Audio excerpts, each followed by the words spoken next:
ரொம்ப வெயிட்டடான south American series. என்னப்பா ஆரம்பிக்கலாமா? அதை நோக்கி தான் நம்ம பயணத்தை ஆரம்பிச்சிருக்கோம். கிட்டத்தட்ட நீங்க வாழ்க்கையில பார்க்க முடியாத ஒரு லேண்ட்ஸ்கேப்பை வந்து உங்களுக்கு காட்டுறதுக்கு தான் எந்த ட்ரிப்பு பயணிச்சிருக்கோம். அதே மாதிரி இந்த பயணத்தில் விட நீங்க எப்படி வந்து பட்ஜெட்டா வந்து சவுத் அமெரிக்கா ட்ராவல் பண்ணலாம். ஆக்சுவலாக நம்ம பிளான் என்னன்னு பார்த்தீங்கன்னா, இங்கேருந்து வந்து லாஸ் ஏஞ்சல்ஸ் போயிட்டு லாஸ் ஏஞ்சல்ஸ்லேருந்து லீமா போகிறதா நம்ம பிளான் இருந்துச்சு. நேற்று நைட்டு பார்த்தீங்கன்னா, ஸோ பெருக்கான வீசா பார்த்தீங்கன்னா, நீங்கள் இந்தியன் சிட்டிசன் பெருக்கு வீசா எப்படி பார்த்தீங்கன்னா, நம்ம சென்னை ஏர்போர்ட்டில் வந்து எது லேக் ஆகுதோ அது வந்து இங்கே ப்ளஸ்ஸாக இருக்குது. 30,000 ஃபீட்டில் பறந்துட்டு இருக்கோமா, நமக்கு வந்து இப்போ நெட்ஃப்ளிக்ஸ் ஸ்ட்ரீம் ஆகுது. அன்இமேஜினபிள், நீங்கள் கற்பனை கூட பண்ணி பார்க்க முடியாது. வேர்ல்டில் எப்படி ஒரு ஏர்போர்ட், ஜேஎஃப்கே ஏர்போர்ட்டு அவ்வளோ பிரம்மாண்டாங்க. ஸோ என்ன நீங்கள் ரெக்கார்ட் பண்ணுறீங்களா அப்படின்னு கேட்டாங்க. ஆமாம் அப்படின்னா, என்ன பிரச்சனை இருக்குது அப்படின்னு கேட்டாங்க. வாங்க இந்த பயணம் ஜேஎஃப்கே நோக்கி ஆரம்பிப்போம்.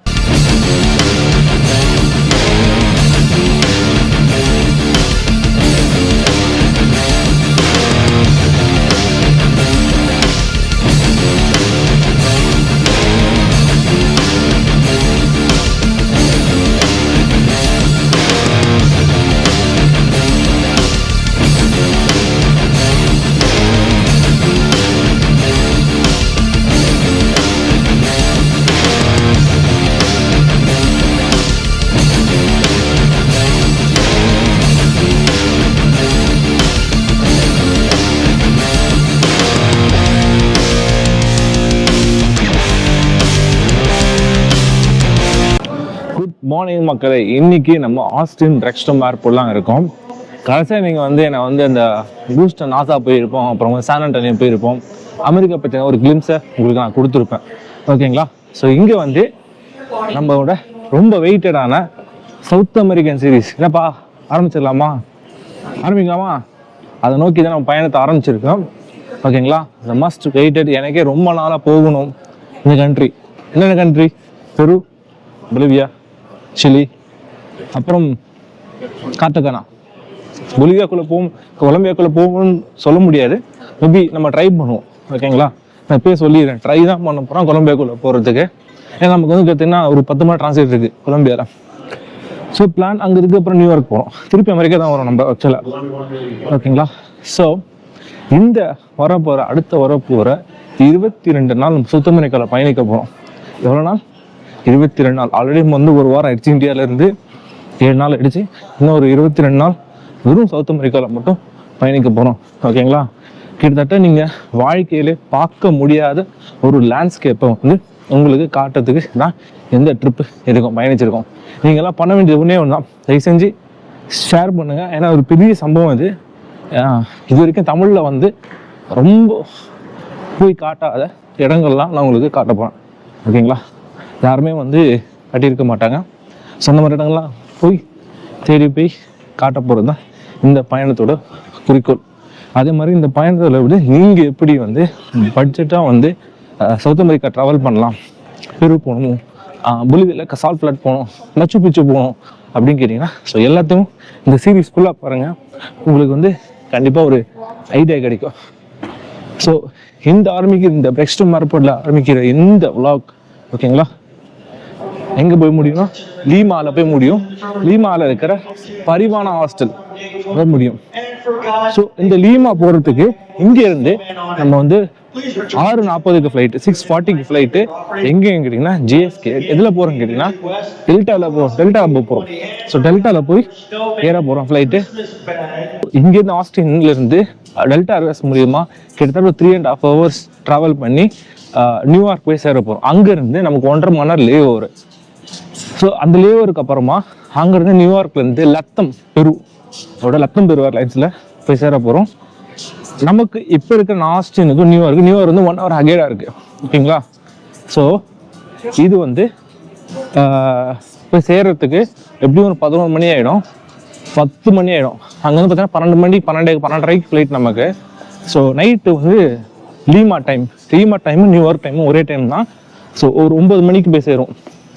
ஓகேங்களா? நம்ம போக வேண்டிய பார்த்தீங்கன்னா கேட் நம்பர் 2 ஜேஎஃப்கே போட்டிருக்கு பாருங்க, 640 போட்டிருக்கா. ஸோ அந்த ஜேஎஃப்கே தான் நம்ம போகிறோம். உலகத்திலேயே இருக்கிற லார்ஜஸ்ட் ஏர்போர்ட்டுங்க JFK. திருப்பி நியூயார்க் வரும்போது நான் காட்டுறேன் உங்களுக்கு.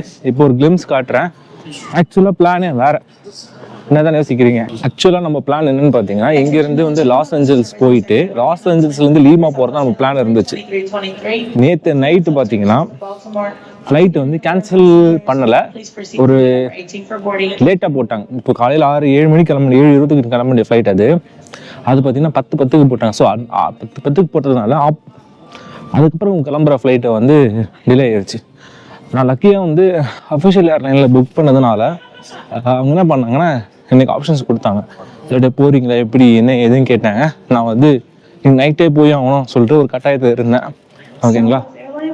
ஸோ அதனால வந்து நியூயார்க்லேருந்து போயிடலாம், ஆஸ்திரேலியாலேருந்து நியூயார்க் போய் நியூயார்க்லேருந்து லீமா போயிடலாம், பெரு போயிடலாம் அப்படின்னு சொல்லிடலாம். ஓகேங்களா?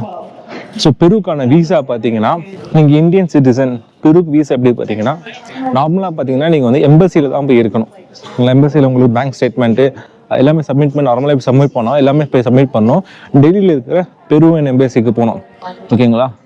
ஸோ அப்படி இல்லை அப்படின்ற பட்சத்தில் உங்ககிட்ட அமெரிக்கா வீசா இருக்கோ அல்லது UK வீசா இருக்கா, மினிமம் 6 months வேலிடிட்டி இருக்கா அப்படின்னா நீங்கள் வீசா இல்லாமல் பெருக்கு ட்ராவல் பண்ணலாம். ஆனால் உள்ள என்ட்ராகும் போது நீங்கள் வந்து எக்ஸிட்டுக்கான டிக்கெட்டுக்கான இதில் கிளம்புறேன்னு சொல்லிட்டு ஒரு டிக்கெட் நீங்கள் கண்டிப்பாக காட்டணும். ஓகேங்களா? ஸோ அது மாதிரி காட்டினா தான் நீங்கள் வந்து என்ட்ரி ஆகிறதுக்கு உள்ளே விடுவாங்க. நான் என்ன பண்ணியிருக்கேன்றதை லேட்டாக உங்களுக்கு சொல்கிறேன். பின்னாடி தெரிஞ்சு பாருங்கள், JFKன்னு போட்டிருக்கு பாருங்கள், 640. ஸோ இதை தான் நம்ம ஏற போகிறோம். ஸோ மற்ற எல்லா ஏரியாவும் இங்கே இருக்குது ஏர்போர்ட்டில். ஸோ ஏர்போர்ட்டில் இந்த ஆஸ்டன் ஏர்போர்ட்டில் பார்த்தீங்கன்னா உங்களுக்கு வந்து கட்டிகிட்டு இருக்காங்க இன்னொரு சைட்லலாம் வந்து. ஸோ ஃபுல்லாக வந்து உங்களுக்கு பல ஷாப்ஸு எல்லாமே வந்து இருக்குது. நம்ம ஏற போகிறது வந்து டொமஸ்டிக்கு. உங்களுக்கு அமெரிக்கா பற்றி இன்னொரு விஷயம், முக்கியமான விஷயம் சொல்லணும், செக்யூரிட்டி. நம்ம சென்னை ஏர்போர்ட்டில் வந்து எது லேக் ஆகுதோ அது வந்து இங்கே ப்ளஸ்ஸாக இருக்குது. ஸோ நான் என்னென்னு சொல்லிடுறேன் டீட்டெயிலாக உங்களுக்கு. ஸோ நான் வந்து இங்கே செக்யூரிட்டி போனேன், TSA செக்னு சொல்லுவாங்களா, யூஎஸ்லலாம் வந்து TSA தான் வந்து செக்யூரிட்டி வந்து அரேஞ்ச்மெண்ட் பண்ணுவாங்க. ஸோ இந்த TSA செக்கில் நான் வந்து பேக்லேருந்து லேப்டாப்பை கூட வெளியே எடுக்கலை. ஓகேங்களா? ஆனால் ஷூ, பெல்ட்டு, கோட்டு, செல்ஃபோன் இது மட்டும் அப்படியே ட்ரேயில் வச்சுட்டிங்கன்னா விளையா போதும்.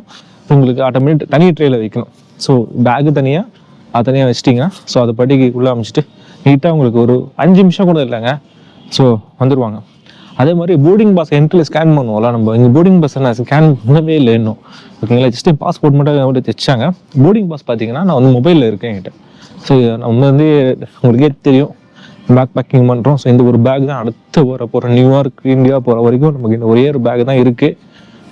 நமக்கு வேறு எந்த பேக்கும் எந்த லக்கேஜும் நமக்கு வந்து கிடையாது. இங்கேருந்து நம்ம வந்து அந்த செக்யூரிட்டியில் நம்ம வந்து உள்ளே என்ட்ரு ஆகும்போதே பாஸ்போர்ட் ஸ்கேன் பண்ணுறாங்க. பாஸ்போர்ட் ஸ்கேன் பண்ண உடனே நம்ம டீட்டெயில்ஸ் செக்இன் பண்ணி ஆன்லைன் செக்இன் பண்ணிங்கன்னா பிரச்சனை இல்லை. அப்போ ஆட்டோமேட்டிக்காக உங்களுக்கு வந்து உள்ளே வந்துடுது. ஸோ அப்படியே உள்ளே வந்துட்டிங்கன்னா டேரெக்டாக நீங்கள் வந்து செக்யூரிட்டி முடிச்சுட்டு வெளியே போகலாம். மற்ற ப்ராசஸ் ஒரு 5 minutesல நீங்கள் முடிஞ்சிடும். இது நார்மல் டைமில், இப்போ நான் வந்த டைமில். இதுவே நீங்கள் பீக் சீசனில் வந்தீங்க வச்சுக்கோங்களேன், கேள்விப்பட்டேன் நான் ரோட்டுக்கெல்லாம் க்யூ நிற்கும் அப்படின்னு. இது வந்து நான் கடைசியாக வந்து மான்செஸ்டர் ஏர்போர்ட்டில் பார்த்தேன், லண்டன் ஸ்டான்ஸ்டரில் கூட பார்த்துருக்கேன் நான். ஸோ எக்ஸ்பீரியன்ஸ் பண்ணியிருக்கேன். ஸோ அந்த மாதிரி இங்கே ஒரு சூழ்நிலைகள் வரக்கான வாய்ப்புகளும் இருக்குது. ஸோ நீங்கள் என்ன பண்ணலான்னா TSA வெப்சைட்டில் போயிட்டு ஒரு ஏர்போர்ட்டுக்கான வெயிட் டைம்ஸும் அவங்க வந்து அப்டேட் பண்ணுறாங்க லைவ்லையா. அது வந்து ஆஸ்டின் ஏர்போர்ட்டோ இல்லை எந்த ஏர்போர்ட்டோ, JFKவோ இல்லை அட்லாண்டாவோ இல்லை லாக்ஸோ, SFOவோ, ஸோ யூஎஸ்ஏல இருக்க எல்லா ஏர்போர்ட்ஸுக்கு வந்து TSA வெப்சைட்டில் உங்களுக்கு வந்து அப்டேட் பண்ணுறாங்க. நீங்கள் வந்து இங்கே அந்த அப்டேட்லாம் பார்த்துட்டு கொஞ்சம் ப்ரையராக பிளான் பண்ணி வர்றது பெட்டர். ஓகேங்களா? ஸோ இன்னொரு 3.5 மணி நேரம் இருக்குது நம்ம இங்கேருந்து JFK போகிறதுக்கு. JFK திருப்பி நம்ம செக்யூரிட்டி இருக்குமா இல்லையான்றது எனக்கு சத்தியமாக தெரியல. இன்டர்னல் கனெக்ஷனா, ஒரே டெர்மினலா? ஓகேங்களா? ஸோ டெல்டாவும் ரத்தம் பெரும் வந்து ஒரே கோச் ஷேரிங் ஃப்ளைட்னால தான் நேற்று வந்து எனக்கு இந்த ஃப்ளைட்டுக்கு மாற்றி கொடுத்தாங்க, 640 ஃப்ளைட்டுக்கு. இல்லைனா வந்து நம்ம வந்து கஷ்டமாயிருக்கும். தனித்தனியாக புக் பண்ணியிருந்தீங்க வச்சுக்கோங்களேன், வீணாக போயிருக்கும். அவ்வளோதான் நான் சொல்லுவேன். ஓகேங்களா? ஸோ ஒரே கோச் ஷேர் ஃப்ளைட்னால வந்து அவங்களே பொறுப்பேற்றுக்கிட்டு அவங்களே எக்ஸ்ட்ரா எந்த ஒரு சார்ஜும் வாங்காமல் அது வந்து அவங்களே மாற்றி கொடுத்தாங்க. சூப்பர்ல. ஸோ எல்லாமே வந்து கொஞ்சம் அப்டேட்டாக இருங்க. நேற்று கரெக்டாக மெயில் பார்த்ததுனால 8 மணிக்கு நான் மெயில் பார்த்ததுனால அவங்களுக்கு வந்து எனக்கு கரெக்டாக கிடச்சிது. இல்லைன்னா நானும் எனக்கு டிலே ஆயிருக்கும். ஸோ இந்த நம்ம வந்து 7:20 சொல்லிட்டு நான் கொஞ்சம் லேட்டாகவே வந்திருப்பேன். ஸோ ஓகேங்களா. ஸோ ஐ மீன் 7:20 ஃப்ளைட் 10:10 மாற்றினால நானே கொஞ்சம் டிலேயாக வந்திருப்பேன். வந்து இங்கே அப்படி தான் தெரிஞ்சிருக்கும் ஃப்ளைட் டிலே அப்படின்னு. கடைசி நேரத்தில் நம்ம ஒன்றும் பண்ணியிருக்க முடியாது. ஸோ மெயில்ஸு இந்த ஃபோன்ஸுக்கெல்லாம் கரெக்டான நம்பர் கொடுங்க, கரெக்டான மெசேஜஸ் கொடுங்க. அதனால் உங்களுக்கு பல பெனிஃபிட்டுகள் இருக்குது. நம்ம ஃப்ளைட் டிலே ஆனாலும் கூட உங்களுக்கு வந்து வரும். ஸோ இன்னைக்கு பின்னாடி திரும்பி பாருங்கள், இதுதான் வந்து டெல்டா. ஸோ இது நம்ம போகிற ஃப்ளைட்டு இதுதான் டெல்டா ஏர்வேஸ். செம்மையாக இருக்குல்ல. ஸோ இருட்டிருச்சு ஃபுல்லாக. உங்களுக்கு இருட்டுனால உங்களுக்கு கரெக்டாக தெரியல கூட தெரியல எனக்கு. மணி காலைல 5 மணி. இன்னும் ஏர்க்ராஃப்ட் வந்து என்ஜின் கூட ஆன் பண்ணல. பைலட்ஸு பேக்கேஜோ எதுவுமே வந்து இன்னும் வரல. ஓகேங்களா. ஸோ வெயிட் பண்ணுவோம், போர்டிங் ஸ்டார்ட் பண்ணட்டும். ஸோ ஒரு ஏர்க்ராஃப்ட்டை பார்த்தீங்கன்னா கிளம்புறதுக்கு முன்னாடி பார்த்தீங்கன்னா பல செக்ஸ் நடத்துவாங்க. அங்கே பாருங்கள், லெஃப்ட் ஹேண்ட் சைடில் உங்களுக்கு பார்த்தீங்கன்னா ஃபியூவல் ஃபில் பண்ணுறாங்க. உங்களுக்கு தெரியுதா? கீழே பார்த்தீங்கன்னா பைலட்ஸ் வந்து இறங்கிட்டு வந்து அந்த ஏர்க்ராஃப்டை மொத்தமாக கம்ப்ளீட்டாக ஏதாவது டேமேஜ் இருக்கா, எங்கேயாச்சும் ஃபியூவல் லீக்ஸ் இருக்கா, எல்லாமே கரெக்டாக இருக்கா, 101% சர்டிஃபை ஆனால் மட்டும் அவங்கள ஃப்ளைட் எடுப்பாங்க. இது ஏன் நான் சொல்கிறேன்னா, ஏர் ட்ராவல் வந்து ஒரு கோடியில் ஒரு ஆக்சிடென்ட் ஆகுது பாருங்க. பைலட் வந்து மொத்தம் என்ஜின் எப்படி அதை இல்லை சுற்றுது பார்த்தீங்களா, ரக்கை கீழே இருக்கிறது தான் என்ஜின். ஸோ ஃபியூல் எங்கே சேவ் ஆகும் பார்த்தீங்கன்னா சைடில் விங்ஸில் சேவ் ஆகும், 2 விங்ஸில் சேவ் ஆகும். ஓகேங்களா. அப்போ தான் ஏர்க்ராஃப்ட் வந்து பேலன்ஸ்டாக இருக்கும் உங்களுக்கு. ஸோ ஒரு ஏர்க்ராஃப்ட் வந்து எப்படி என்னெல்லாம் பண்ணுறாங்கன்னு பார்த்தீங்கன்னா, உங்களுக்கு வந்து ப்ரீ செக்ஸ் பண்ணுவாங்க, அதுக்கப்புறம் இன்டர்னல் செக்ஸ் பண்ணுவாங்க, நிறைய செக்ஸ் பண்ணுவாங்க. ஒரு ஃப்ளைட்டுக்கு இன்றைக்கி டேக் ஆஃப் ஆகிறதுக்கு முன்னாடி. ஸோ ஃபியூவல் எவ்வளோ ஃபில் பண்ணணும்னு இருக்குது, லக்கேஜ் எவ்வளோ எடுத்துகிட்டு போகணும்னு இருக்குது. அதனால தான் உங்களுக்கு பார்த்தீங்கன்னா பேக்கேஜ் ரெஸ்ட்ரிக்ஷன்ஸ்லாம் ஃப்ளைட்டில் போடுறாங்க. உங்களுக்கு இவ்வளோ தான் ஃபியூவல் எடுத்துகிட்டு போகணும் சொல்லிட்டு டெஸ்டினேஷனை ஏற்றுக்கிற மாதிரி எடுத்துகிட்டு போவாங்க. இப்போ இங்கேருந்து இந்த ஃப்ளைட் பார்த்தீங்கன்னா ஆஸ்திரேலியாவிலேருந்து நியூயார்க் போதா. ஸோ ஆஸ்திரேலியாவிலேருந்து நியூயார்க் போகிற ஃப்ளைட் பார்த்தீங்கன்னா உங்களுக்கு கிட்டத்தட்ட ஒரு 3.5 மணி நேரம் 3.25 மணி நேரம் ஃப்ளைட்டு. எக்ஸ்ட்ரா இவங்க வந்து 1 ஹவர் ஃப்ளைட் வந்து 1 ஹவர் ஃபியூல் எடுத்துகிட்டு போவாங்க. இன்கேஸ் அங்கே வெதர் சரியில்லை, நாங்கள் வந்து லேண்ட் பண்ண முடியல, நியரஸ்ட் ஏர்போர்ட் லேண்ட் பண்ணணும் சொல்லலாம். ஸோ அதுக்கேற்ற மாதிரி இவங்க வந்து ஃப்ளைட்டு ஃபியூலில் வந்து கொஞ்சம் எக்ஸஸாக எடுத்துகிட்டு போகிறது வழக்கம். ஆனால் இப்போ டேக் ஆஃப் ஆகிட்டு திருப்பி அதே ஏர்போர்ட்டுக்கு இல்லை பக்கத்தில் இருக்கிற ஏர்போர்ட்டுக்கு வந்து உடனே டேக் ஆஃப் பண்ண உடனே வந்து லேண்ட் பண்ணோம்னா அது சத்தியமாக முடியாதுங்க. அதனால தான் என்ன பண்ணுவாங்கன்னா, பல இடத்துல வந்து உங்களுக்கு வந்து ஃபியூவலை டம்ப் பண்ணிடுவாங்க ஏர்லேயே. கரெக்டாக நீங்கள் கேட்டிங்க, ஃபியூவலை டம்ப் பண்ணிட்டாங்கன்னா உங்களுக்கு வந்து டேக் ஆஃப் ஆகிற வெயிட்டு வந்து ஜாஸ்தியாக இருக்கும், லேண்ட் ஆகுற வெயிட் வந்து உங்களுக்கு கம்மியாக இருக்கும். ஸோ டேக் ஆஃப் ஆகிற வெயிட் வச்சு நீங்கள் வந்து லேண்ட் பண்ண முடியாது. ஓகேங்களா. So maximum take off weight இருக்குது, மேக்ஸிமம் லேண்டிங் வெயிட் MOTன்னு சொல்லுவாங்க, மேக்ஸிமம் லேண்டிங் வெயிட்னு சொல்லியிருக்கேன். ஸோ நீங்கள் பார்க்குற இந்த ஏர்க்ராஃப்ட் பார்த்தீங்கன்னா வந்து ஏர்பஸ் A321. ஓகேங்களா. ஸோ இந்த ஏர்பஸ் A321 தான் இன்னைக்கு நான் ஆஸ்திரேலியாலேருந்து நியூயார்க் வந்து பைலட்ஸ்லாம் வந்துட்டாங்க. ஸோ கொஞ்ச நேரத்தில் போர்டிங் ஸ்டார்ட் பண்ணிடுவாங்கன்னு நினைக்கிறேன். ஸோ அதுக்கு தான் நம்ம வெயிட் பண்ணிகிட்டு இருக்கோம். ஹோப்ஃபுல்லி எல்லாத்தையும் பண்ணுறேன். உங்களுக்கு ஒரு ஃப்ளைட்டை பற்றி ஒரு சின்னதாக அப்சர்வேஷன் கிடச்சிருக்குன்னு நினைக்கிறேன். ஃப்ளைட்டு பேக்கேஜ் என்ன நீங்கள் வந்து எல்லாம் செக் பண்ணுறாங்க, எல்லாம் செக் பண்ணி எல்லாமே பர்ஃபெக்டாக இருந்தால் மட்டும் தான் ஃப்ளைட் டேக் ஆஃப் ஆகும். ஓகேங்களா. ஏர் ட்ராவல் யாராவது போகிறீங்கன்னா, ஃபஸ்ட் டைம் வந்து நீங்கள் இன்டர்நேஷனல் ட்ராவல் பண்ணுறீங்க, ஃபஸ்ட் டைம் ஃப்ளைட்டில் ட்ராவல் பண்ணிங்கன்னா பயம் வேண்டாம். ஸோ யாராவது ஃபஸ்ட் டைம் ட்ராவல் பண்ணிங்கன்னா தயவு செஞ்சு இதை மனசில் வச்சுக்கோங்க. இப்போ பார்த்தீங்கன்னா இப்போ கூப்பிட்டு வந்து பாஸ்போர்ட் வந்து வெரிஃபை பண்ணிவிட்டு எங்கே போகிறீங்க, லீமாக்கு எப்போ கிளம்புறீங்கன்னு கேட்டாங்க. இங்கே கேட்டே ஒரு வச்சுருக்காங்க. ஏன்னா நான் வந்து எடுத்தது போர்டிங் பாஸில். ஸோ அவன் எப்பயுமே என்ன பண்ணுவோம், லாஸ்ட்டாக தான் ஏறுவோம். ஸோ அதே மாதிரி எல்லோரும் போயிட்டாங்க. ஸோ லாஸ்ட்டாக ஏற போகிறோம். ஸோ ஜஸ்ட்டு நமக்காக வெயிட் பண்ணிகிட்டு இருக்காங்க. ஸோ நம்ம வந்து எப்பவுமே வந்து ஆரவாரமாக கூப்பிட்டு போவாங்கள்ல, அதே மாதிரி கூப்பிட்டு போட்டோம். ஸோ இங்கே பாருங்கள், ஸ்பெஷல் என்ட்ரி, ஸ்பெஷல் தர்ஷன், பின்னாடி யாருமே கிடையாது. ஓகேங்களா. ஸோ எல்லாருமே நமக்கு முன்னாடி போயிட்டாங்க. நம்ம தான் லாஸ்ட்டு, நான் தான் லாஸ்ட்டு. இந்த ஃப்ளைட்டு நமக்கு தான். ஓகேங்களா. சும்மா சொன்னேன் உங்களுக்கு. ஓகேங்களா. வாங்க இந்த பயணம் JFK நோக்கி ஆரம்பிப்போம். ஓகேங்களா. சவுத் அமெரிக்கா போகிறதுக்கான முதல் ஃப்ளைட்டை ஏறும். இன்னைக்கு ஃப்ளைட் ஆல்மோஸ்ட் ஃபுல் தான் நினைக்கிறேன். இன்னைக்கு ஃப்ளைட்டோட ஆல்டிடியூட் பார்த்தீங்கன்னா கிட்டத்தட்ட 36,000 அடியில் நம்ம பறக்க போகிறோம். இங்கேருந்து JFKக்கு வந்து நான் ஆல்ரெடி சொல்லியிருக்கேன் உங்களுக்கு, 3 hours 37 minutes ஃப்ளைட் இருக்கும். ஒருபடி டெயில் வின்ஸ் நம்ம கிடச்சுன்னா 3 hours 320 minutes நம்ம போயிடலாம். இந்த ஃப்ளைட்டில் என்னென்னா வந்து எக்ஸ்ட்ரா பேக்கேஜ் எதாவது வச்சுருந்தீங்கன்னு வச்சுக்கோங்களேன். ஸோ அங்கே பாருங்கள், அவங்க வந்து எடுத்துகிட்டு போகிறாங்க. ஃப்ரீயாகவே உங்களுக்கு வந்து பேக்கேஜ் வந்து உள்ளே வந்து போடுற மாதிரி வச்சுருக்காங்க. ஓகேங்களா. ஸோ அவங்களே வந்து மொத்த பேக்கேஜ் எடுத்துகிட்டு போயிட்டு நீங்கள் எங்கே ஃபைனல் டெஸ்டினேஷன் போகிறீங்களோ அங்கேயே வந்து உங்களுக்கு கொடுத்துறதா சொல்லியிருக்காங்க. Just for complimentary service. ஏன்னா கீழே வந்து அவங்களுக்கு பேக்கேஜில் நிறைய இடம் இருக்குது. ஸோ கேபினை ஃப்ரீ பண்ணுறதுக்காக இதை பண்ணுறாங்க. நல்ல ஒரு டெக்னிக் இல்லை, ஃப்ரீயாக பண்ணுறாங்க. நான் சொன்ன மாதிரி Airbus A320 தான் இது. டெல்டாவில் பார்த்தீங்கன்னா ஒரு ஃபஸ்ட் டைம் நான் ஃப்ளைட் பண்ணுறோம் இந்த வேரியண்ட்டில். இந்த ஏர்லைன்ஸில் சாப்பாடு தருவாங்களா, தர மாட்டாங்களா, கொடுக்க மாட்டாங்களா பார்த்துடலாமா? உங்கள் சீட் பார்த்தீங்கன்னா 35A விண்டோ சீட்டே கிடச்சிருச்சு. ஸோ உள்ள உட்காந்துருவாங்க. அப்பா பார்த்தீங்கன்னா டிவி இருக்குது ஃப்ரண்ட்டில். ஜிஎஃப்கே நோக்கி நம்ம பயணத்தை ஆரம்பிச்சிடும். ஃப்ளைட் வந்து ஸ்லோவாக அந்த ரன்வேக்கு போயிட்டுருக்கு. ஸோ பார்த்தீங்கன்னா முன்னாடி உங்களுக்கு வந்து டிவி இருக்குது. டிவி வந்து புது படம், ரீல்ஸு, ஸோ எல்லாமே வந்து உங்களுக்கு என்னென்ன கொடுக்குறாங்க சொல்லி போட்டிருக்காங்க. மூவிஸ் பார்த்தீங்கன்னா மோஸ்ட் ஆஃப் இங்கிலீஷ் மூவிஸ் தான் இருக்குது. இதில் பார்த்தீங்கன்னா தமிழ் மூவிஸோ வேறு இந்த இந்தியன் ரீஜனல் மூவிஸோ இல்லை நான் பார்த்த வரைக்கும். இந்த ஃப்ளைட்டில் ஒரு முக்கியமான விஷயம் பார்த்தீங்கன்னா உங்களுக்கு வைஃபை தரான். So fast and streaming so much. So wifi தராங்க. நீங்கள் டெல்டா அக்கௌண்ட் வச்சுருந்தீங்கன்னா எவ்வளோ ஸ்பீடு போகுது என்ன போகுதுன்ற நான் டேக் ஆஃப் ஆகிட்டு சொல்கிறேன். அந்த லாகின் பண்ணணுமா, அது எந்த இஷ்யூ இல்லைனா கரெக்டாக வந்து லாகின் பண்ணி உள்ளே போயிடலாம். ஓகேங்களா? So Wolverine and Deadpool படம், ஈட் ப்ரே, சும்மா நிறைய படங்கள் இருக்குங்க.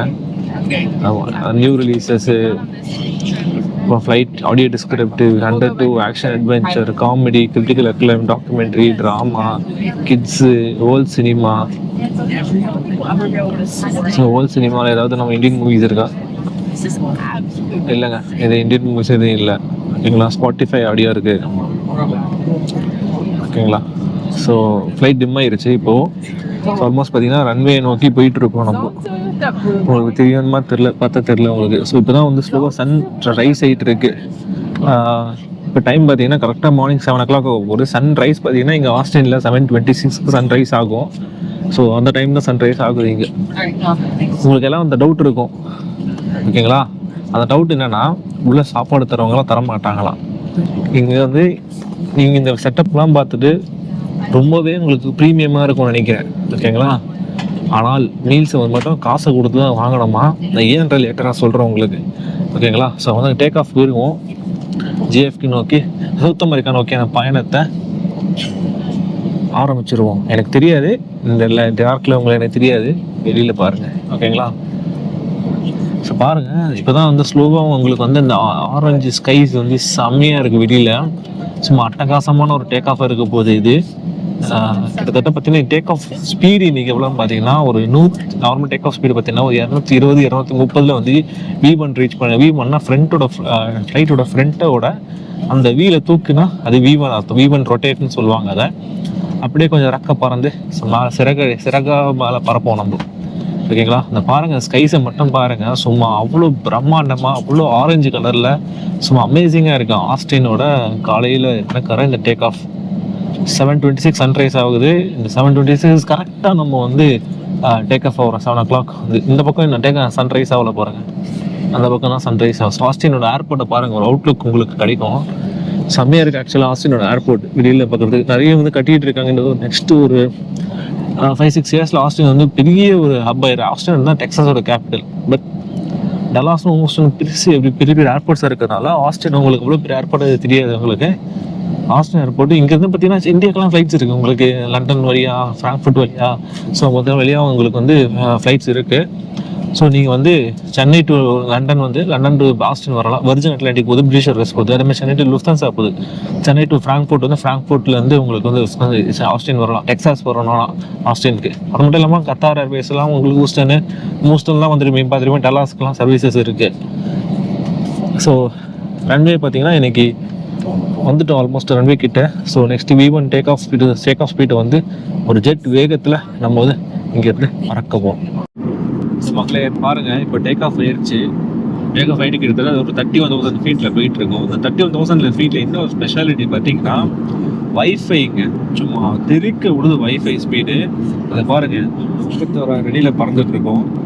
31,000 ஃபீட்டில் பறந்துட்டு இருக்கோமா. நமக்கு வந்து இப்போ நெட்ஃப்ளிக்ஸ் ஸ்ட்ரீம் ஆகுது பாருங்க. நான் லோட் பண்ணல, இங்கே பாருங்க, கரெக்டாக தெரியும் நினைக்கிறேன். இது பாருங்க, இன்னும் லோட் ஆகுதா? ஸோ பாருங்க, ஏதோ சும்மா ஒரு படம் போட்டேன் நான். நெட்ஃப்ளிக்ஸ், அமேசான் எல்லாமே ஸ்ட்ரீம் ஆகுது. ஸோ நார்மல் ஸ்பீடு வேணும்னா அப்படியே நீங்கள் யூஸ் பண்ணலாம், லாகின் பண்ணி அப்படியே யூஸ் பண்ணலாம். ஹை ஸ்பீடு இந்த மாதிரி ஹை ஸ்பீடு வேணும் ஜஸ்ட் $5 மட்டும் பே பண்ணால் போதும். $5 எவ்வளோ ஒரு $300 $350 பக்கம் வராங்க 4 ஹவர் ஃப்ளைட்டுக்கு. சூப்பரில் செம்மையாக ஸ்பீடாக செம்மையாக ஸ்ட்ரீம் ஆகிட்டு இருக்கு. கீழே என்ன இருக்குன்றது அப்படியே நமக்கு ரிஃப்ளெக்ட் ஆகுது. இது ஸ்டார் லிங்க்லாம் வந்துச்சு வச்சுக்கோங்களேன், சேட்டலைட் கம்யூனிகேஷனோட வந்து ஸ்டார் லிங்க்லாம் வரும்போது உங்களுக்கு வந்து இன்னும் ஹை ஸ்பீட் இன்டர்நெட் வரும். ஸோ இன்னும் ஃபாஸ்ட்டாக வரும் உங்களுக்கு. லேட்டன்சி கம்மியாக ஆகிட்டு உங்களுக்கு வந்து ஜாஸ்தி உங்கள் ஸ்பீடு கிடைக்கும் உங்களுக்கு. இன்றைக்கி பார்த்தீங்கன்னா நம்ம வந்து ஒரு சன்ரைஸ் வந்து பார்த்தோமா, சன் செட்டையும் இன்றைக்கி பார்க்க போகிறோம் இந்த ஃப்ளைட்டில், அடுத்த வர ஃப்ளைட்டில். ஏன் லீவ் பார்க்கும்போது 9 o'clock ஆகிடும். ஸோ அதனால் சன் செட்டுன்னு நம்ம பார்ப்போம். ஓகேங்களா? வெளியில் கீழே பார்த்தீங்கன்னா ஃபுல்லாக உங்களுக்கு ஸ்னோ, திக் க்ளவுட்ஸு. அப்படியே இந்த பக்கம் நல்லவேளை இந்த பக்கம் தான் உட்காந்தேன், இந்த சைடில் உட்காந்தேன். அந்த பக்கம் ஃபுல்லாக சன்லைட் அப்படியே மூஞ்சில் அடிக்குது. அதனால் உங்களுக்கு வந்து ரொம்ப கஷ்டமாக இருக்கும் உங்களுக்கு. இது மாதிரி பாருங்க, இந்த பக்கம்லாம் பாருங்கள் சன்லைட் அடிக்குது உங்களுக்கு. ஸோ கொஞ்சம் கஷ்டமாகவே இருக்குது. உங்களுக்கு ஸ்நாக்ஸ் தான் உங்களுக்கு வந்து $14 பே பண்ணலாம். சாண்ட்விச் வந்து $14 ஆகலாம். ஸோ இவங்க டெல்டாவில் என்ன தராங்க அப்படின்னு பார்த்தீங்கன்னா, காம்ப்ளிமெண்ட்ரியாக என்ன தராங்க பார்த்தீங்கன்னா, மீல்ஸ் தான் இதை பட் ஸ்நாக்ஸ் தராங்க. ஸோ கோக்கு பாருங்க, கோக்கு, பிஸ்கோஃபு, அப்புறம் சிப்ஸ். சின்ன வயசுலேருந்து எனக்கு நியூயார்க் போன்ற கவனவு. இங்கே இருக்க இந்தியா, இங்கே இருக்க நியூயார்க் அப்படி சொல்லி தான் நான் பார்த்தேன். ஸோ அப்பேற்பட்ட நியூயார்க்கில் JFKல லேண்ட் ஆக போகிறோம். வெளியில் பார்த்தீங்கன்னா இப்போ பார்த்தீங்கன்னா அந்த ஃபுல்லாக பனிமூட்டமாக இருக்குது. அவுட் சைட் டெம்பரேச்சர் பண்ணால் பார்த்தீங்கன்னா 5 டிகிரியோ 4 டிகிரி தான் இங்கே இருக்குது. நம்ம ரொம்ப நேரம் இங்கே இருக்க போகிறதே வெறும் 1 hour தான் இருக்க போகிறோம். இங்கேருந்து கிளம்பி நம்ம அப்படியே வந்து போக போகிறோம் கொஞ்ச நேரத்தில். பட் வெளியில் வந்து வியூ வந்து அட்டகாசமாக இருக்குங்க. நியூயார்க்கில் என்ன நதி போடுது கேட்டிங்கன்னா, ஹட்சன் நதி. ஓகேங்களா? ஸோ வேறு பார்ப்போம், நியூயார்க்கில் வியூ தெரியுதா, மேன்ஹாட்டனில் தெரியுதா, ஏதாவது லிபர்ட்டி ஸ்டாச்சு தெரியுதா, ஒரு ஆசை தானே எல்லாமே. ஓகேங்களா? இன்னும் கரெக்டாக ஒரு 8 நிமிஷங்க. ஒரு 8 நிமிஷத்தில் நம்ம நியூயார்க்கில் JFK ஏர்போர்ட். JFKயோட ஃபுல் ஃபார்ம் என்னன்னா ஜான் எஃப் கெனடி. ஓகேங்களா? அவர் யாருன்றது நான் உங்களுக்கு தெரியும், அமெரிக்காவோட பிரசிடெண்ட்டாக இருந்தவர். ஸோ அவரோட ஞாபகத்தமாக தான் அந்த ஏர்போர்ட்டுக்கு பேர் வச்சுருக்காங்க. ஓகேங்களா? வரவையில் பார்த்தீங்கன்னா கொஞ்சம் லைட்டாக டர்புலன்ஸ் இருந்துச்சு, லைட்டாக தூக்கி போடல, லைட்டாக போடல, க்ளவுட்ஸ்குள்ளே போகும்போது லைட்டாக கொஞ்சம் இருந்துச்சு. அதாவது ஒரு ஸ்மூத்தான ஃப்ளைட்டாகவே இருந்துச்சு. இது மறுபடியும் ட்ரிங்க்ஸ் சர்வ் பண்ணாங்க, கோக்குலாம் கொடுத்தாங்க, மறுபடியும் சர்வ் பண்ணிட்டோம். இன்னும் ஒரு 7 minutesங்க. ஓகேங்களா? அற்புதமான இந்த லேண்டிங், JFK லேண்டிங் பார்த்தீங்கன்னா செம்மையாக இருக்குங்க. சும்மா வந்து க்ளவுட்ஸை பீறிக்கிட்டு அப்படியே உள்ளே கீழே போக செம்மையாக இருக்குது. தூரத்தில் பார்த்தீங்கன்னா உங்களுக்கு கப்பல்கள் தெரியுது, ஷிப்ஸ் தெரியுது. அதுக்கப்புறம் பார்த்தீங்கன்னா இங்கே இறங்கும்போது பார்த்தீங்கன்னா UK மாதிரியே இருக்குங்க எனக்கு பார்க்குறதுக்கு. ஸோ யூகேயில் நம்ம வந்து எப்படி இருக்குது வீடுகள் இருக்குமோ அந்த மாதிரி இருக்குது நியூயார்க்கில் பார்க்குறதுக்கு. எனக்கு தெரிஞ்சு வெளியே டெம்பரேச்சர் செம்ம சில்லுன்னு தான் இருக்கணும். இந்த இதுதான் நான் சொல்லுவாங்க, என்ன சொல்கிறது, ஆட்டம் சீசனுக்கு அப்புறமா வின்டர் சீசனில் பார்த்தனால உங்களுக்கு வந்து எந்த வித லீவ்ஸும் இல்லை. ஆல்மோஸ்ட் இப்போ வந்து கீழே இறங்கி டச் டவுன் பண்ண போகிறோம். ஸோ ஃபஸ்ட்டு கொஞ்சம் லேண்ட் பண்ண கொஞ்சம் கஷ்டப்பட்டாங்க. ஸோ சுற்றிகிட்டே இருந்துச்சு. அப்புறம் ஒரு 10 minutes கழிச்சு தான் இப்போ லேண்ட் பண்ணுறாங்க. ஆல்மோஸ்ட் வந்துட்டோங்க JFKக்கு, John F Kennedy, president Kennedy ஏர்போர்ட்டுக்கு. JF கெனடி வந்து one of the biggest airport. நான் சொன்ன மாதிரி லேண்ட் பண்ணலாமா? 5 4 3 2 1 ரெடி செட். ஓகே, லேண்ட் பண்ணிடலாமா? Touch down. நியூயார்க்கில் கால் பதிச்சிட்டோம். அவ்வளோதான். ஸோ இப்போ ஃப்ளைட் லேண்ட் ஆகிடுச்சு JFKல. நம்ம தான் லாஸ்ட் இறங்குறோம். இந்த ஃப்ளைட் திருப்பி பார்த்தீங்கன்னா பாய், தேங்க்யூ. லாஸ்ட்டின் போகுது. இதுதான் டெல்டா பாருங்கள் ஃப்ளைட்டு. ஸோ வந்து க்ளீன் பண்ண வந்துட்டாங்க.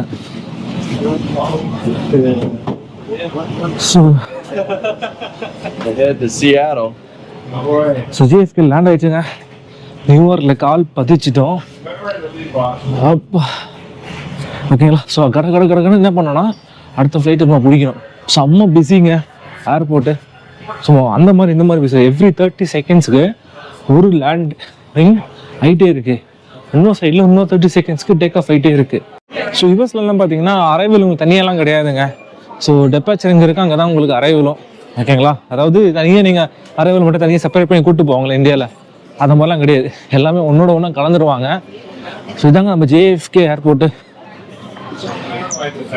எப்படியும் நம்ம கர்டகானாலேருந்து கொலம்பியாலேருந்து வரும்போது இங்கேருந்து லேண்ட் ஆகும். ஸோ நைட்டில் லேண்ட் ஆகும். ஸோ அவங்களுக்கு பெருசாக தெரியுமான்னு தெரில, பட் டே வியூ தான். ஸோ நம்ம ஃப்ளைட் எங்கேன்னு பார்த்துருவோமா? ஸோ லீமா பெரு B28ங்க. இதுவும் B28, இதுன்னு 48. ஸோ மேலே பார்த்தீங்கன்னா உங்களுக்கு B18-43 போட்டுருக்கோம். நம்ம கேட் எங்கே? B28. ஸோ இது பாருங்க 42. ஓகேங்களா? ஸோ இப்படி நேராக மேலே போட்டிருக்கு. அதை நோக்கி அப்படியே போக வேண்டியதுதான். ஸோ இவங்க நம்ம கூட அந்த ஃப்ளைட்டில் அந்த க்ரூ, இவங்களும் ஃப்ளைட்டு க்ரூ எல்லாம் மாறுறாங்க. ஸோ நம்ம வந்து விட்ட ஃப்ளைட் வந்து அது சால்ட் சிட்டின்னு ஒரு இடத்துக்கு போகுது. ஓகேங்களா? இந்த ஃப்ளைட்டு பார்த்தீங்கன்னா இப்போ நம்ம போகிற லீமாக்கு போகிற ஃப்ளைட்டு 767 வேரியண்ட், போயிங் 767. நம்ம பெட்டில் வந்தோம் A321 வந்தோம். A320 கெப்பாசிட்டி பார்த்தீங்கன்னா 255 பேர். இந்த போயிங் 767 பார்த்தீங்கன்னா 300க்கு மேற்பட்டவங்களோட கெப்பாசிட்டி இருக்குது, 300+. ஸோ இங்கே இது பார்த்தீங்கன்னா கேட் 15 மினிட்ஸில் போயிடறான்னு போட்டிருக்கு. பெரிய ஏர்போர்ட்டுங்க, அன்இமேஜினபிள். இங்கே கற்பனை கூட பண்ணி பார்க்க முடியாது. வேர்ல்டில் எப்படி ஒரு ஏர்போர்ட், JFK ஏர்போர்ட்டு அவ்வளோ பிரம்மாண்டாங்க. உலகத்துல இருந்து எல்லா இடத்துக்கும் இங்கே ஃப்ளைட் இருக்குது. ஓகேங்களா? ஒரு நோடி சொடக்கு போட்டால் உலகத்தில் இங்கேருந்து எல்லா கனெக்ஷன் இருக்குது.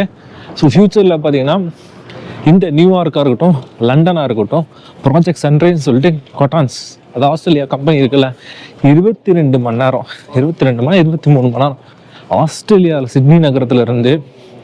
சிட்னி மெல்போர்ன் நகரத்துலேருந்து உங்களுக்கு direct flights. So direct flights உங்களுக்கு இருக்குது. ஓகேங்களா? நியூயார்க்குக்காக இருக்கட்டும், லண்டனுக்காக இருக்கட்டும், 22 ஹவர்ஸ். யோசிச்சு பாருங்கள், நம்ம 17 மணி நேரம் வந்ததுக்கே வந்துட்டோம்ல. இப்போ யோசிச்சு பாருங்கள், 22 மணி நேரம் எப்படி இருக்கும் உங்களுக்கு. இப்போ தான் B39 வந்திருக்கும், B18 to 37 அங்கே மேலே போட்டிருக்கு. போக அப்படியே என்ன சொல்கிறது, டிசெண்டிங் ஆர்டரில் வருது. பெரிய நம்பர்லேருந்து அப்படி சின்ன நம்பர் வந்துட்டே போகுது. 37 பார்த்தோமா, 47 பார்த்தாங்க. இங்கே பாருங்கள் 36 இருக்குங்க. ஸோ இதுதான் வெயிட்டிங் ஏரியா. இதனா நீங்கள் வந்து உள்ளே வரதுனால உங்களுக்கு வந்து எங்கேயும் போய் மாற தேவையில்லை. ஸோ நம்ம டெல்டாவில் வந்தோம். இது வந்து லத்தம் பெருவில் போய் ஏற போகிறோம். லத்தம் பெரு இங்கே தான் இருக்குது. B36. Current time 11:50. ஹாஸ்டினில் நம்ம கிளம்புன ஹாஸ்டின் டைம் பார்த்தீங்கன்னா 10:50. இது 11:50. ஸோ என்ன நீங்கள் ரெக்கார்ட் பண்ணுறீங்களா அப்படின்னு கேட்டாங்க. ஆமாம் அப்படின்னா. என்ன பிரச்சனை இருக்குது அப்படின்னு கேட்டாங்க. நம்ம சென்னை ஏர்போர்ட்டில் பண்ணாங்களா அது மாதிரி? இல்லை அதெல்லாம் பிரச்சனை இல்லை, நீங்கள் உங்களை தான் ரெக்கார்ட் பண்ணி உங்களை வீடியோ எடுக்கிறீங்க, ஏர்போர்ட் தான் வீடியோ எடுக்கிறீங்க. அல்லது வந்துட்டு நீங்கள் போய் ஒரு ஆளுங்களை போய் வீடியோ எடுக்கிறது அது குற்றம். ஓகேங்களா? ஸோ நம்ம எதுவுமே பண்ண மாட்டோம். அப்படி யாரோ பர்மிஷன் இல்லாமல் யாருக்கிட்டே போயிட்டு அவங்களுக்கு தெரியாமல் வீடியோ எடுக்காதீங்க. ஓகேங்களா? அதான் சொல்லிட்டு போனார். ஸோ நம்ம அப்படி யாரும் எடுக்கலை. அவர் வந்து என்கரேஜ் பண்ணி எடுங்க, இப்போ எடுத்து போடுங்க அப்படின்னாரு. ஓகேங்களா? ஸோ இந்த ஒரு என்கரேஜ்மெண்ட்டு. எங்கங்க B28, 32 வந்துட்டோம், 33 வந்துட்டோம், 28 இன்னும் கொஞ்சம் தூரத்தில் இருக்குது. Oh my God, 15 மினிட்ஸுங்க. பாருங்க எப்படி இருக்குன்னு. அங்கே ரேம்ப்பு மேலே ரேம்ப்பு. Oh my God. இந்த ஒன்று பொலிவியா பிஸ்ட்ரோ, நிறைய கடைங்க இருக்குது. ஸோ சாப்பிட்றதுக்கு பஞ்சம் கிடையாது. நம்ம ஃப்ளைட் பார்த்தீங்கன்னா 12:55. 1 ஹவரில் நமக்கு ஃப்ளைட்டு. ஓகேங்களா? நோ டைம் வேஸ்ட், ஒன்லி செயல்பாடு தான். 31 இருக்குது. இன்னும் B31 பாருங்க. கரன்சி எக்ஸ்சேஞ்ச் கூட இருக்குது உங்களுக்குள்ள. ஸ்டாக்ஸ் இருக்குது. இது பார்த்தீங்கன்னா டெர்மினல் சொல்ல மாதிரி பாருங்க, டெர்மினல் 4 இருக்கும். ஸோ டெர்மினல் 4 இருக்கனால உள்ளே அப்படி மாறிக்கலாம் நீங்கள். ஸோ வெளியில் திருப்பி போயிட்டு செக்யூரிட்டியில் நீங்கள் போக தேவையில்லை, உள்ளே நீங்கள் மாறிக்கலாம். நான் ஒரே வாட்டி தான் செக்யூரிட்டி பண்ணோம், ஞாபகம் இருக்கா? ஆஸ்டனில். ஸோ அதோடு தான் நம்ம முடிஞ்சிருச்சு. இதுக்கு மேலே நமக்கு செக்யூரிட்டி எதுவுமே கிடையாது. போட்டிருக்கு பாருங்க, Los Angeles Lima B28. Time 12:55 PM. என்ன டைமு? 11:30, 11:53. ஸோ இது B31, அது 29. ஸோ 27 அங்கே இருக்குது, 28 இந்த பக்கம் லெஃப்டில் இருக்குது. இந்த வாக்கல் லெட்டர் எப்படி ஏரியா வச்சுக்கலாம், 28 வந்துடும். ஸோ இங்கேருந்து பார்த்தீங்கன்னா இந்தியாவுக்கு மும்பை ஃப்ளைட்ஸ் இருக்குது பாருங்கள். ஏர் இந்தியா இருக்குது. மும்பைக்கு டெல்லிக்குலாம் ஃப்ரீக்வன்சி சர்வீசஸ் இருக்குது நியூயார்க்லேருந்து. அது மட்டும் இல்லாமல் மற்ற ஏர்வேஸ் லைக் சிங்கப்பூர் ஏர்லைன்ஸ் இருக்குது, அப்புறம் உங்களுக்கு கத்தார் ஏர்வேஸ் இருக்குது, நிறைய ஏர்வேஸ் இருக்குது. அப்புறம் ஆஃப்ரிக்காக்கெல்லாம் இங்கே போகுது இருக்குது. கெனியா ஏர்வேஸ் ஃப்ளைட்லாம் வந்துருக்கு. ஆஃப்ரிக்காவிலேருந்து உங்களுக்கு கெனியாவில் நைரோபியிலேருந்து வரும். ஓகேங்களா? ஸோ இது டெல்டா ஒரு பக்காவான ஹியூஜஸ்ட் லார்ஜஸ்ட் ஏர்போர்ட்டுங்க. பார்த்தீங்கன்னா ஜெட் ப்ளூ. நீங்கள் உலகத்தில் கத்துன ஏர்லைன்ஸு முக்கால்வாசி ஏர்லைன்ஸ் இங்கே நீங்கள் பார்த்துருக்கீங்க. மோஸ்ட் ஆஃப் த ஏர்லைன்ஸ் நீங்கள் பார்த்துருக்கீங்க. இந்த கால் பிடிக்காத ஜிஎஸ்கேல நியூயார்க்கில் படாத ஏர்லைன்ஸே கிடையாது. ஹியூஜுங்க. அவ்வளோ சொல்ல தோணும் இந்த ஏர்போர்ட்டை பார்த்து. உங்களுக்கு மேலே ஒரு டவர் தெரியுதா? ஸோ அதான் கண்ட்ரோல் டவர். மொத்த ஃப்ளைட்ஸோட ஆப்ரேஷன்ஸுமே உங்களுக்கு அந்த டவரில் இருந்தால் கண்ட்ரோல் பண்ணுவாங்க. ஸோ எல்லா அந்த டவரில் இருந்து மொத்த ஏர்போர்ட்டோட வியூ உங்களுக்கு தெரியும். ஸோ எந்த ஃப்ளைட் இங்கே டெபாச்சர் ஆகுது, எந்த ஃப்ளைட் வந்து ரன்வேல இருக்குது, எந்த ஃப்ளைட் உங்களுக்கு வந்து போயிட்டு இருக்கு, எந்த ஃப்ளைட் டெபாச்சர் ஆகணும், எந்த ஃப்ளைட் லேண்ட் ஆக போகுதுன்னு சொல்லிட்டு அந்த டவர்லேருந்து எல்லா இன்ஸ்ட்ரக்ஷன் போகும், கமாண்டு போகும். ஏதாவது தப்புன்னு வச்சுன்னா கூட ஒரு ஃப்ளைட்டு வச்சுன்னா கூட அந்த டவர்லேருந்து உங்களுக்கு கமாண்டு போகும். ஸோ கண்ட்ரோல் டவர் ஒரு ஃப்ளைட்டுக்கு எவ்வளோ இம்பார்ட்டன்ட் நீங்கள் தெரிஞ்சிருப்பீங்க. ஃபுல்லாக சிசிடிவி மானிட்டர், ஃபுல்லாக எல்லாமே வந்து கண்ட்ரோலில் இருக்கும் உங்களுக்கு.